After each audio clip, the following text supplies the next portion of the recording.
Hello everyone, this is Dan the Nature Man coming at you again from the Mount Olivet Conference and Retreat Center.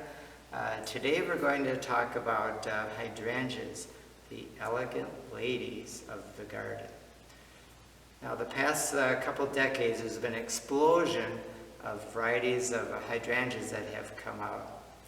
And some people think that they've become so popular that they have even surpassed the rose as America's favorite flower. Now, hydrangeas come in colors of white, pink, blue, and rose. And the white ones will not turn blue even if you make the soil more acidic, but there are several varieties of pink ones that will turn blue if you get the soil acidic enough. And you can do that by using either sulfur or aluminum sulfate. Now some of the hydrangeas, as they transition from pink to blue, will look a little confused and become purple in the process. But if you get the soil acidic enough, they'll turn blue. So let's go outside and take a look at 5 varieties of hydrangeas. The first hydrangea variety I want to talk about is Quickfire. Now we don't have any Quickfire on the property here, but I have a good friend who has one, and we can show you a picture of that. This is a taller hydrangea. It gets from 6 to 8 feet tall. It's a panicled hydrangea, and it's one of the earliest ones to bloom, so you could have blooms by late June. And then it starts out white, and this is one that transitions. So as you go farther into summer, it'll change from white into pink, and then by fall a deep burgundy. So it has summer-long color, and it changes color during that time, which is very interesting. And then it's great in the fall after it's dried, in dried arrangements as well. And there's a dwarf form of it called Quickfire, Little Quickfire, which only gets like 3 to 5 feet tall. The second hydrangea is Bloomstruck here, and this is part of the Endless Summer series. So you maybe heard many years ago they came out with a hydrangea for us called Endless Summer, and it's still sold, but for many people the variety Endless Summer became Endless Bummer, because in following years, you plant it the first year, it looks great from the greenhouse, it's blooming proliferately, but then following years the blooms are sort of sporadic, and it's nothing like you had the first year. So we're kind of bummed about its performance. So they came up with an improved variety, and Bloomstruck is one of them, which is more reliable. This is a pink one that will turn blue if you make the soil acidic enough. This one will stay about 3 to 4 feet in height.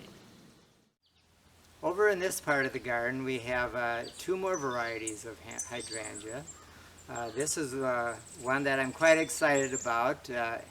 This is called Twist and Shout, and it has these open florets with these closed ones in between, and it gives it sort of a unique effect. This again will be about 3 feet tall, maybe 4 feet, and one bonus feature of this variety is that if we have a fall where it gradually gets colder, lots of times these leaves will turn a burgundy red, which is very rare in hydrangeas to have any type of fall color at all.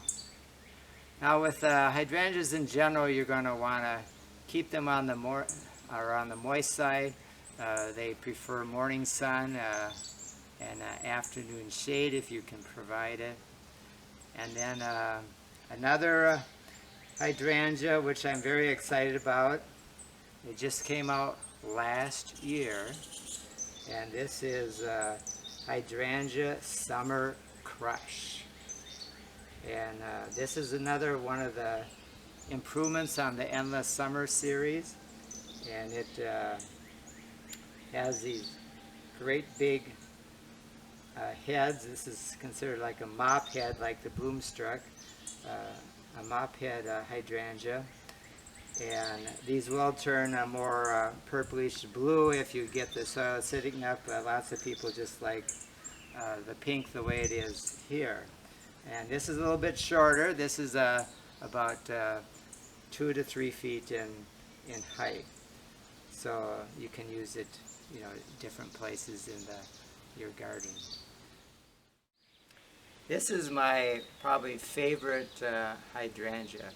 This one is called Cherry Explosion, and it's faded a little bit now being in the sun, but when it first comes out it's even more eye-popping than it is now. It's a little bit more cherry red in color, and it just really stands out with a nice dark green foliage behind it. So this hydrangea gets about 2 to 3 feet tall, and hydrangeas in general are not bothered by the Japanese beetles per se. So that's a good thing to have with them exploding all around us. Hydrangeas provide summer-long color, which is hard to find in any other shrub. So I encourage you to plant one or more of them in your yard. There's many varieties to choose from, but look for these beauties at the garden center, and you can maybe even give one as a gift to someone else, and it'll put a smile on your face and theirs as well. And remember, a smile increases your face value. Happy planting.